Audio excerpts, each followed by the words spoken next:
આજનો આપણો ટોપિક છે સતત વિદ્યુતભાર વિતરણ. હેડિંગ છે એ શબ્દ સમજીએ એના. સતત વિદ્યુતભાર વિતરણ. સતત એટલે કન્ટિન્યુઅસ, એટલા માટે લખ્યું છે કન્ટિન્યુઅસ. વિદ્યુતભાર એટલે ચાર્જ, વિતરણ એટલે ડિસ્ટ્રીબ્યુશન. તો અત્યાર સુધી આપણે જે ગણતરીઓ કરી એ કેવી રીતે કરી? તો કે જેમાં વિદ્યુતભારો છૂટાછવાયા હતા એટલે અમુક વિદ્યુતભારો અવકાશમાં એકબીજાથી અમુક અંતર સુધી દૂર રહેલા હતા. એટલે કે વિદ્યુતભાર છે એ સાથે સાથે અટકીને રહેલો ન હતો. તો એને કહેવાય અલગ અલગ વહેંચાયેલા વિદ્યુતભારો. અલગ અલગ એટલે ડિસ્ક્રીટ વિદ્યુતભારો. તો આપણે અત્યાર સુધી આવા અલગ અલગ વહેંચાયેલા વિદ્યુતભારો સાથે કામ કર્યું અને એની જે ગણતરીઓ હતી એ પણ સરળ હતી, કારણ કે એ ગણતરીની અંદર કલનશાસ્ત્રની જરૂર નહોતી. કલનશાસ્ત્ર એટલે વિકલન અને સંકલનની જરૂર ન હતી. પરંતુ દર વખતે વિદ્યુતભારોનું વિતરણ આ રીતે હોતું નથી. વિદ્યુતભારોનું એક બીજી રીતે પણ વિતરણ કરી શકાય.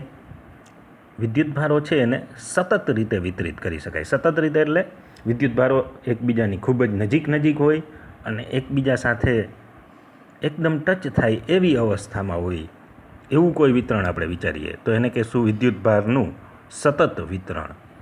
તો આથી સતત વિતરણ વિશે માહિતી. હવે વિદ્યુતભારનું સતત વિતરણ કેટલી રીતે કરી શકાય? સામાન્ય રીતે વિદ્યુતભારનું સતત વિતરણ છે એ 3 રીતે કરી શકાય. કારણ તો કે આપણી પાસે 3 અક્ષો છે, એક્સ, વાય અને ઝેડ. એટલે કે એક અક્ષ લઈએ તો 1D થશે, એટલે કે એક પરિમાણ થશે. 2 અક્ષ લઈએ 2D 2 પરિમાણ. 3 અક્ષ લઈએ 3D એટલે 3 પરિમાણ. તો આવી રીતે 1 પરિમાણ, 2 પરિમાણ અને 3 પરિમાણ, આવા 3 વિદ્યુતભારના વિતરણ છે એ વિચારી શકાય. હવે 1 પરિમાણમાં સામાન્ય રીતે શું આવશે? તો કે એક રેખા આવશે. રેખા એટલે તો કે ઘરની અંદર આપણે જે વાયર્સ જાય છે એનું ઉદાહરણ લઈએ. ઘરમાં જે વાયર્સ જાય છે એ રેખીય વિતરણનું એક ઉદાહરણ છે. એમાં વિદ્યુતભાર તરીકે સામાન્ય રીતે શું હોય છે? ઇલેક્ટ્રોન. અને એ પાછું કેવું વિતરણ કરે છે? સતત વિતરણ કરે છે. કારણ કે એવું થતું નથી કે વાયરની અંદર વચ્ચેનો કોઈ 1 ફૂટનો ગેપ હોય એમાં ઇલેક્ટ્રોન ના હોય અને પછી ઇલેક્ટ્રોન આવે ને પાછા વચ્ચે ક્યાંક ગેપ આવે અડધા ફૂટનો તો એમાં ઇલેક્ટ્રોન ન હોય. આવું થતું નથી. વાયરની અંદર ઇલેક્ટ્રોનનું વિતરણ એ સતત રીતે થયેલું હોય. તો એક તો રેખીય વિતરણ એવું એને નામ આપશું, એ પહેલા નંબરનું વિતરણ. બીજું 2 અક્ષો જેમાં આવતી હોય, 2 અક્ષોથી શું બને? સમતલ. તો આવા પ્રકારનું જે વિતરણ છે એને કહેવાય પૃષ્ઠ વિતરણ અથવા તો સમતલીય વિતરણ. તો કોઈ એક સમતલ હોય, ધારો કે એક વિદ્યુતભારિત કરેલું ધાતુનું કોઈ આપણને સમતલ આપે, તો ધાતુનું સમતલ છે એના ઉપર વિદ્યુતભાર છે એનું વિતરણ આરામથી કરી શકાય. અને આવા ધાતુના સમતલને લીધે જે વિતરણ મળે છે એને કહેવાય પૃષ્ઠ વિતરણ. એ બીજા પ્રકારનું વિતરણ છે. ત્રીજા પ્રકારનું વિતરણ 3D એટલે કે ત્રિપરિમાણમાં 3 અક્ષો આવે એવું વિતરણ. એટલે કે જેમાં લંબાઈ, પહોળાઈ અને ઊંચાઈ ત્રણેય આવી જતી હોય. તો ધારો કે એક ધાતુનો ઘન પદાર્થ લઈ લઈએ. ઘન પદાર્થની અંદર રહેલા ઇલેક્ટ્રોન અથવા તો ધન વિદ્યુતભાર એને લીધે જે આપણને ક્ષેત્ર શોધવાનું છે એ મળે. તો આવું જે વિતરણ છે એ છે કદ વિદ્યુતભારનું વિતરણ. તો એક રેખીય, બીજું પૃષ્ઠ અને ત્રીજું કદ પ્રકારનું વિતરણ. તો આ 3 વિતરણ છે એના નામ યાદ રાખજો. બાજુમાં જે આકૃતિઓ આપી છે એમાંથી આપણે એને બહુ સરળતાથી સમજી શકશું. પહેલી આકૃતિ 1.24, એમાં પહેલી આકૃતિમાં આરામથી જોઈ શકાય એવું છે. અહીંયા એક રેખા આપેલી છે, એને કહેશું આપણે રેખીય વિતરણ. રેખામાં અહીંયા જે ઉગમ બિંદુ છે O, ત્યાંથી આપણે 2 પ્રકારના પોઈન્ટ છે એના સદીશો બતાવી દઈએ. પેલું શું કરીએ તો કે રેખા ઉપર એક નાનકડો ખંડ લઈએ. ક્યાં નાનકડો ખંડ? અહીંયા બતાવ્યો. એ રેખા ઉપર લીધેલો. એ નાનકડા ખંડને નામ આપી દઈએ ડેલ્ટા L, એટલે કે નાનકડી લંબાઈ. સામાન્ય રીતે આપણે ડેલ્ટા શબ્દ કેની માટે વાપરતા હોઈએ છીએ? જ્યારે આપણે નાનો ખંડ બતાવવો હોય ત્યારે વાપરીએ છીએ. એટલે ડેલ્ટા એલ છે એ નાનું અંતર છે, નાનો ખંડ છે જેની લંબાઈ ડેલ્ટા એલ છે. એનું ઓથી અંતર કેટલું છે તો કે સ્મોલ આર. પછી આપણે જે બિંદુ પાસે વિદ્યુત ક્ષેત્ર શોધવાનું છે એ બિંદુ ધારો કે પી છે. આ પીનું ઓથી અંતર કેટલું છે તો કે કેપિટલ આર. અને આપણો જે નાનો ખંડ ડેલ્ટા એલ છે ત્યાંથી પીનું અંતર કેટલું છે આર ડેશ. આપણા માટે આ અંતર કામનું છે આર ડેશ. કારણ તો કે આપણે આ ડેલ્ટા એલથી પી પાસે કેટલું વિદ્યુત ક્ષેત્ર ઉત્પન્ન થશે એ નક્કી કરવાનું હશે.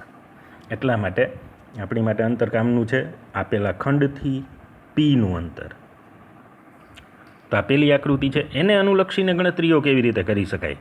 તો સૌથી પહેલાં અહીંયા ઘનતાનો એક ટોપિક છે એને આપણે ફરીથી યાદ કરવો જોઈશે. ઘનતાનું સૂત્ર જે આપણે યાંત્રિક યંત્રશાસ્ત્ર એટલે કે ન્યૂટનનું યંત્રશાસ્ત્ર ભણ્યા એની અંદર આપણે ઘનતાનું સૂત્ર જાણીએ છીએ. ઘનતા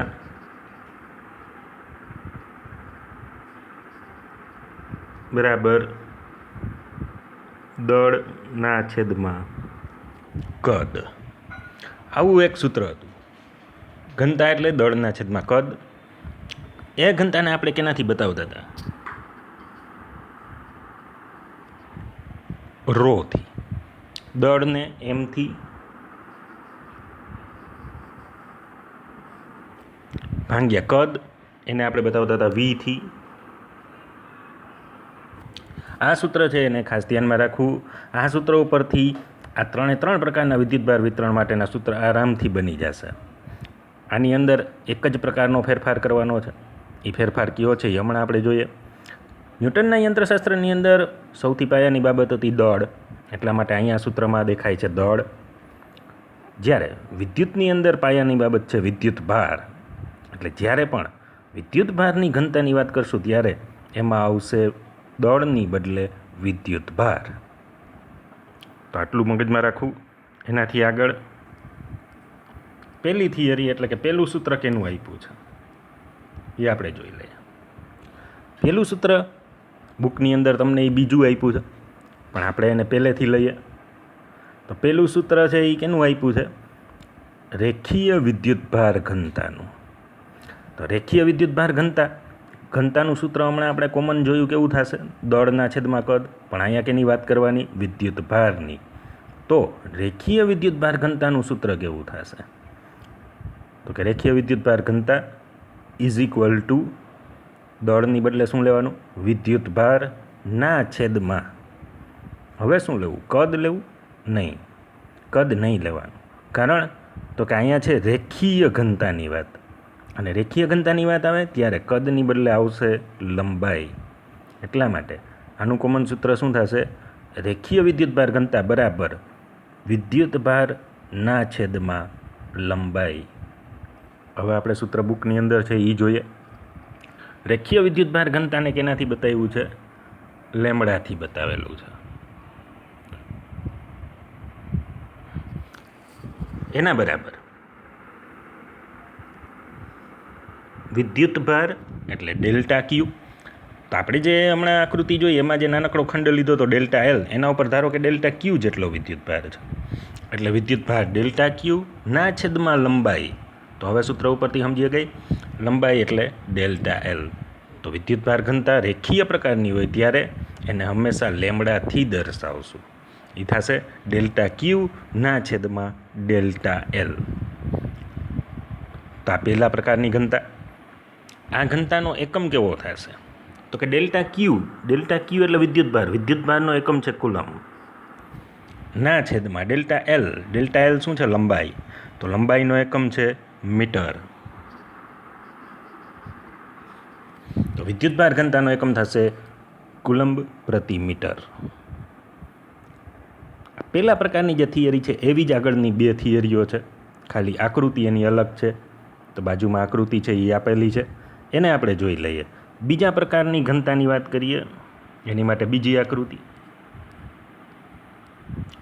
બીજી આકૃતિની અંદર એક સમતલ આપેલું છે. સમતલ અથવા તો પૃષ્ઠ. આ પૃષ્ઠ છે એના અતિ નાના નાના ભાગ પાડેલા છે. તો દર વખતે આપણે આવી રીતે ખંડ પાડતા હોઈએ છીએ એટલે આપણને ખ્યાલ જ છે. અહીંયા એક આવો નાનો ખંડ આપ્યો છે ડેલ્ટા એસ. ઉગમ બિંદુ છે ઓનું આ ડેલ્ટા એસથી અંતર છે સ્મોલ આર, ઓનું પીથી અંતર છે અથવા તો ઓથી પીનું અંતર છે આર ડેશ કેપિટલ આર, અને આપેલો ડેલ્ટા એસ છે એનાથી બિંદુ પીનું અંતર છે આર ડેશ. તો આપણી માટે આ આર ડેશ કામનું છે એટલે એને ધ્યાનમાં લેશું. અહીંયા સમતલને નાના નાના ઘણા બધા આવા ડેલ્ટા એસ જેવા ખંડોમાં વિભાજિત થયેલું વિચારી શકાય. તો આ આજુબાજુ જે બીજા ખંડ આપ્યા છે એ બધા નાના નાના ખંડ છે.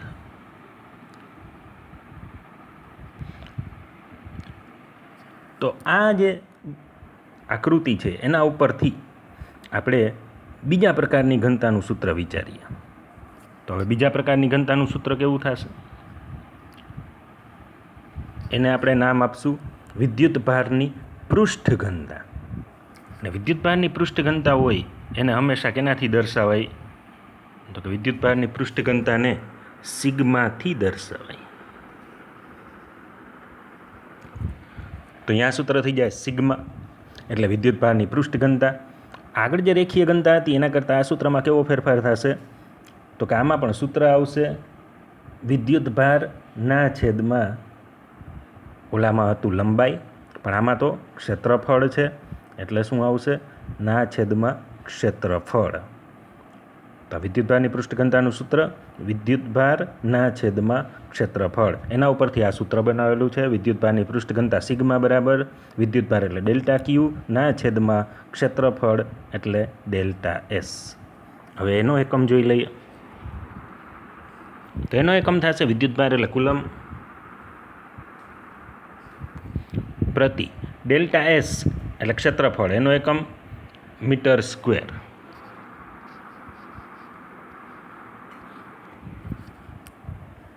તો વિદ્યુતભારની પૃષ્ઠ ઘનતાનો એકમ થઈ જશે કુલંબ પ્રતિ મીટર સ્ક્વેર. ત્રીજા નંબરનું વિતરણ જોઈ લઈએ. હવે આપણને ખ્યાલ આવી ગયો જ હશે કે આ વિતરણ કેવી રીતે કરવું. આ વિતરણની આકૃતિ આપેલી છે અહીંયા જે પદાર્થ લીધો છે એ કેવો છે? ઘન પદાર્થ છે. એટલે કે એમાં લંબાઈ, ઊંચાઈ અને પહોળાઈ આ ત્રણેય પરિમાણ છે. આવા ઘન પદાર્થ માટે આપણે એક નાનો ખંડ લઈએ તો એને બતાવશું આપણે ડેલ્ટા વીથી. કારણ કે કદ હોય તો એને આપણે કઈ રીતે બતાવીએ છીએ? તો કે કદને આપણે વીથી બતાવીએ છીએ. એટલા માટે આ નાના ખંડને આપણે બતાવ્યો છે ડેલ્ટા વીથી. આ ડેલ્ટા વી ખંડ છે એનું અંતર ઓથી કેટલું છે? તો કે સ્મોલ આર, પછી ઓથી પીનું અંતર કેપિટલ આર, અને ડેલ્ટા વીથી પીનું અંતર આર ડેશ. તો અહીંયા આપણે આર ડેશ કામનું છે. તો આવો ઘન પદાર્થ કોઈ પણ પ્રકારનો અને કોઈ પણ આકારનો હોઈ શકે.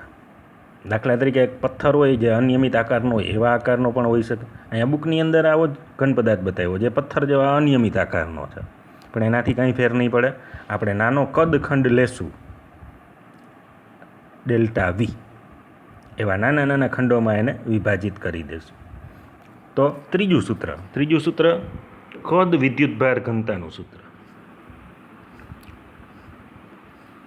તો કદ વિદ્યુતભાર ઘનતા આગળના બે સૂત્ર મુજબ હવે વિચારીએ તો એનું સૂત્ર કેવું થશે? કદ વિદ્યુતભાર ઘનતા બરાબર વિદ્યુતભાર ના છેદમાં, હવે ત્રિપરિમાણ એટલે શું આવશે? કદ. તો કદ વિદ્યુતભાર ઘનતા એટલે વિદ્યુતભાર ના છેદમાં કદ. અને હંમેશા કદની ઘનતા હોય તો આપણે એને રોથી દર્શાવીએ છીએ. એટલે રો બરાબર ડેલ્ટા ક્યુ ના છેદમાં ડેલ્ટા વી. હવે એનો એકમ વિચારી લઈએ. ઉપર છે વિદ્યુતભાર એટલે કુલમ ના છેદમાં કદનો એકમ છે મીટર ક્યુબ. તો આનો એકમ થશે કુલમ પ્રતિ મીટર ક્યુબ. આ વિદ્યુતભારની કદ ઘનતાનો એકમ છે. તો આ ત્રણેય પ્રકારની ઘનતા છે એના સૂત્રને યાદ રાખજો. આમ તો આપણે જે સૂત્ર હમણાં ત્રણેય બોલી અને જોયા છે. એ સૂત્ર સાઈડમાં લખી લેવા. એના ઉપરથી આપણને ઘનતા કેવી રીતે મેળવવી એ આરામથી ખ્યાલ આવી જશે. અને આ જે ત્રીજી ઘનતા છે એ જુઓ. ત્રીજી ઘનતા છે એ આપણે ન્યૂટનના યંત્રશાસ્ત્રમાં જે ઘનતા લેતા હતા એના જેવું જ કંઈક સૂત્ર છે. આમાં ફક્ત ફેરફાર ક્યાં છે તો કે ઘનતા બરાબર ન્યૂટનના યંત્રશાસ્ત્રમાં હતું દળના છેદમાં કદ. અહીંયા ફક્ત શું ફેરફાર છે? દળની બદલે વિદ્યુતમાં આવશે વિદ્યુત ભારના છેદમાં કદ. તો અહીંયા જે છેલ્લો પેરેગ્રાફ છે એની અંદર પણ એ જ વાત કહીએ છે કે છેલ્લા પેરેગ્રાફની અંદર આપણે જ્યારે યંત્રશાસ્ત્ર ભણ્યા ત્યારે દળનું પણ સતત વિતરણ લીધું હતું. દળનું સતત વિતરણ એટલે કોઈ પથ્થર હોય તો એની અંદર રહેલું દળ એ સતત રીતે વિતરિત થયેલું છે. પછી કોઈ પ્રવાહી છે એ વહન થતું હોય અથવા તો કોઈ ટાંકીની અંદર ભરેલું હોય તો એ પ્રવાહીની ઘનતા છે એને પણ આપણે કદ ઘનતા તરીકે લઈ શકીએ. કારણ તો કે પ્રવાહીને પણ ખુદને પોતાનું કદ હોઈ શકે.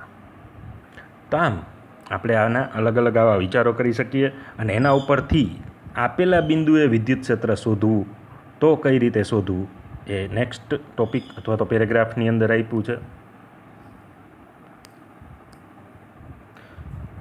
તો નેક્સ્ટ પેજની અંદર આપ્યું છે એની આકૃતિ દોરીને જોઈ લે.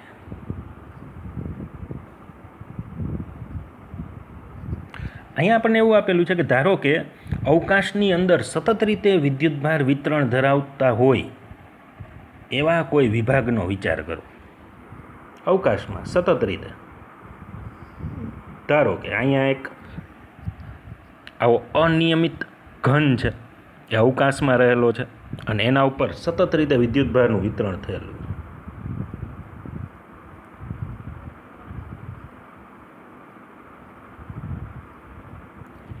તો આ જે પ્લસ પ્લસ બતાવ્યા છે એ બધા નજીક રહેલા વિદ્યુતભારો છે. આવા કોઈ ઘનને લીધે કોઈ બિંદુ પાસે આપણે જો વિદ્યુત ક્ષેત્ર શોધવું હોય તો કેમ શોધવું? ધારો કે વિદ્યુતભાર વિતરણની બહાર કોઈ એક બિંદુ પી છે.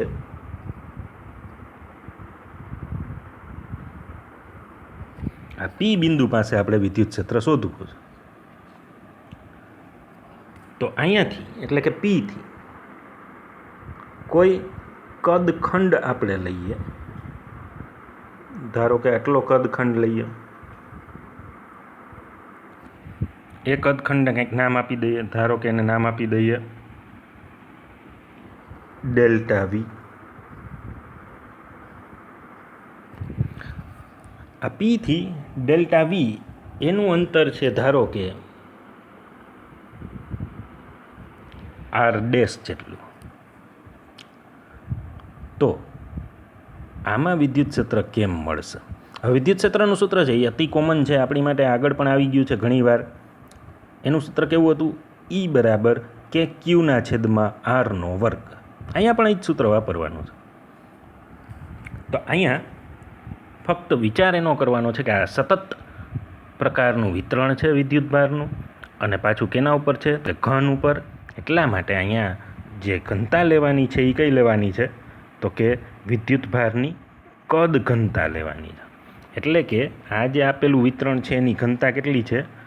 રો જેટલી. કારણ કે આપણે કદ ઘનતાને રોથી બતાવીએ છીએ. તો આ વિદ્યુતભારના કદ વિતરણની ઘનતા છે રો. એના ઉપરથી આપણને વિદ્યુતભાર મળી જશે. શું કામ મળી જશે એ પણ ઉપર ગણતરી કરીને જોઈ લઈએ. કદ ઘનતાનું સૂત્ર આવું હતું, રો બરાબર ડેલ્ટા ક્યુ ના છેદમાં ડેલ્ટા વી. એમાંથી આપણે વિદ્યુતભાર શોધવો હોય તો વિદ્યુતભાર એટલે ડેલ્ટા ક્યુ. તો ડેલ્ટા ક્યુ બરાબર શું થશે? તો એ તો સામાન્ય ગણતરી છે. આ ડેલ્ટા વીને રોની તરફ લઈ જઈએ તો ડેલ્ટા ક્યુ બરાબર થઈ જશે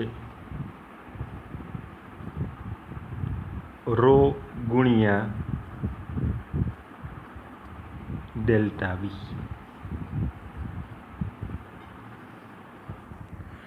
તો ડેલ્ટા ક્યુ બરાબર રો ગુણ્યા ડેલ્ટા વી. એટલે કે આ જે નાનકડો ખંડ છે જે ડેલ્ટા વી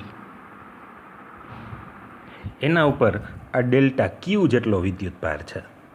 તો સૌથી પહેલાં શોધવાનું શું? તો કે નાના ખંડ ઉપરનો વિદ્યુત ભાર અને નાના ખંડને લીધે પી બિંદુ પાસે વિદ્યુત ક્ષેત્ર.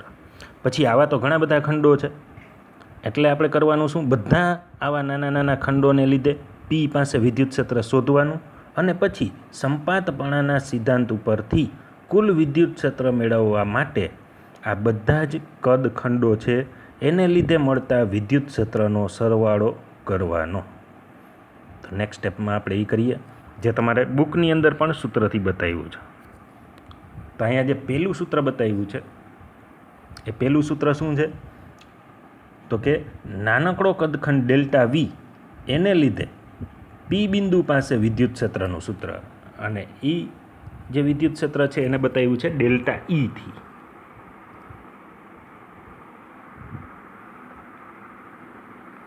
તો આ સૂત્ર ધ્યાનથી જોશો તો જાણીતું છે.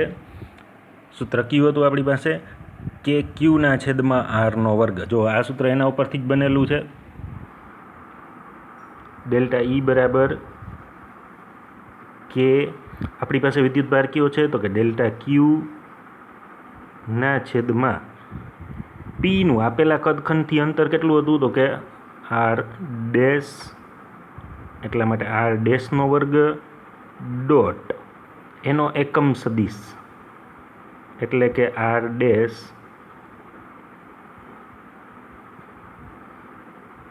કેપ. બાજુમાં એકમ સદિશ છે એ મૂકવાના, એકમ સદિશ આર ડેશ કેપ. તો આમાં જે કે છે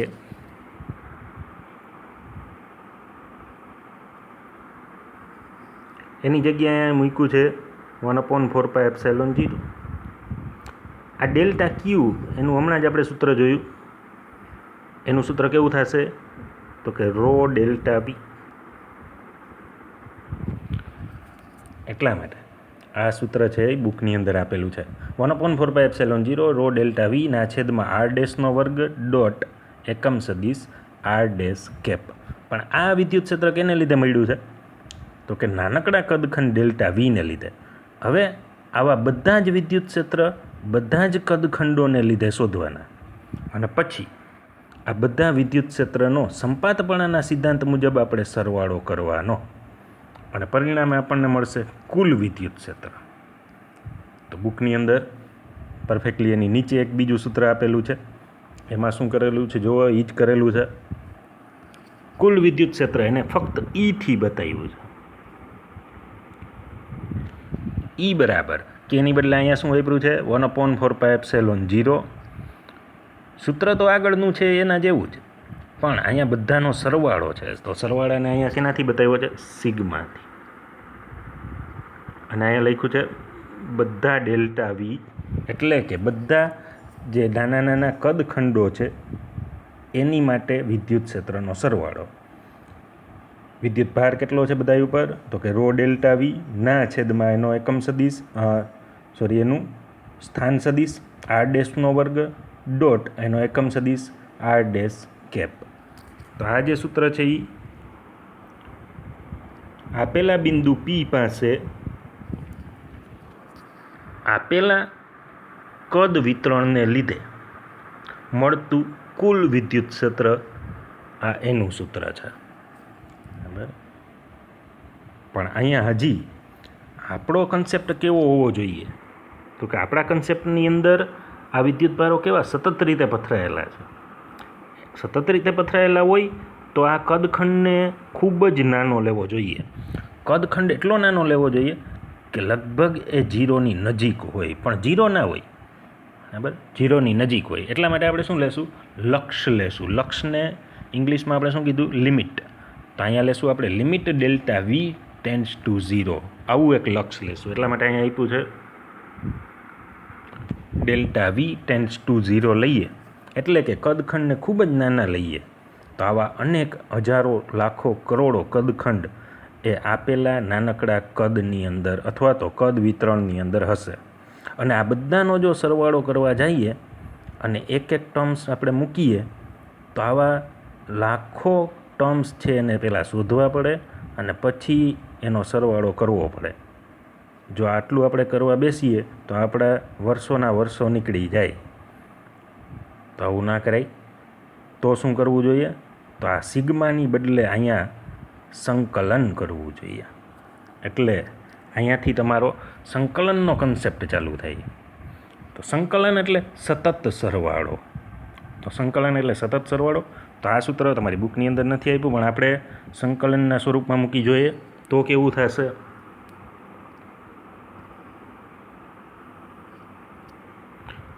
તો વિદ્યુત ક્ષેત્રનું સૂત્ર થશે કુલ વિદ્યુત ક્ષેત્ર E બરાબર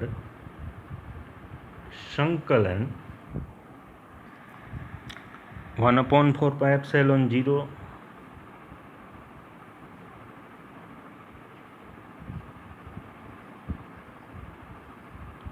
ગુણ્યા ક્યુ તરીકે અહીંયા શું છે તો કે રો ડેલ્ટા વી ના છેદમાં આર ડેશનો વર્ગ ડોટ બાજુમાં એનો એકમ સદીશ એ થશે આર ડેશ કેપ. તો આ રીતે એને સંકલનના રૂપમાં પણ દર્શાવી શકાય. એટલા માટે અહીંયા બુકની અંદર જ આપ્યું છે કે જો ડેલ્ટા વી ટેન્ડ્સ ટુ 0 લેશું તો પછી આ સરવાળાને સંકલન તરીકે લેવો જોઈએ, પરંતુ સરળતા ખાતર આપણે તે ચર્ચા છોડી દઈએ છીએ એવું બુકમાં લખેલું છે.